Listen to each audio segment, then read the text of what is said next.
నమస్తే, welcome to టీఎస్3 news. నేను సృజన.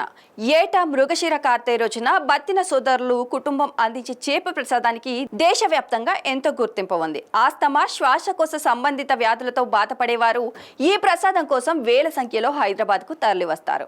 ఈ ఏడాది జూన్ 8వ తేదీన నాంపల్లిలోని ఎగ్జిబిషన్ గ్రౌండ్లో ఈ పంపిణీ కార్యక్రమం ఉంటుందని ప్రభుత్వం ప్రకటించింది. భక్తుల రద్దీని దృష్టిలో ఉంచుకొని పంపిణీ సమయం మరియు క్యూ లైన్ల నిర్వహణపై అధికారులు ఇప్పటికే ఒక స్పష్టమైన ప్రణాళికను సిద్ధం చేశారు. ఈ కార్యక్రమం కోసం మత్స్యశాఖ ద్వారా సుమారు 1.25 లక్షల చేప పిల్లలను అందుబాటులో ఉంచుతున్నట్లు రవాణా మరియు బీసీ సంక్షేమ శాఖ మంత్రి పొన్నం ప్రభాకర్ వెల్లడించారు. అవసరమైతే ఈ సంఖ్యను మరింత పెంచేందుకు కూడా చర్యలు తీసుకుంటామని ఆయన తెలిపారు. ఈ చేప పిల్లలను భక్తులకు సరఫరా చేసే క్రమంలో ఎక్కడా జాప్యం జరగకుండా ప్రత్యేక కౌంటర్లు ఏర్పాటు చేస్తున్నారు. పంపిణీ జరిగే ప్రాంతంలో వెటర్నరీ వైద్యులు మరియు మత్స్యశాఖ నిపుణులు నిరంతరం పర్యవేక్షిస్తూ తగిన జాగ్రత్తలు తీసుకోనున్నారు.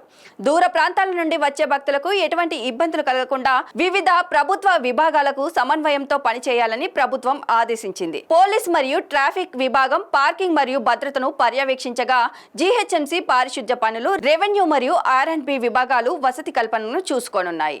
ఎండ ప్రభావం ఎక్కువగా ఉండే అవకాశం ఉన్నందున చలవ పందిళ్లు, తాగునీటి సౌకర్యం మరియు అత్యవసర వైద్య శిబిరాలను కూడా ఏర్పాట్లు చేస్తున్నారు.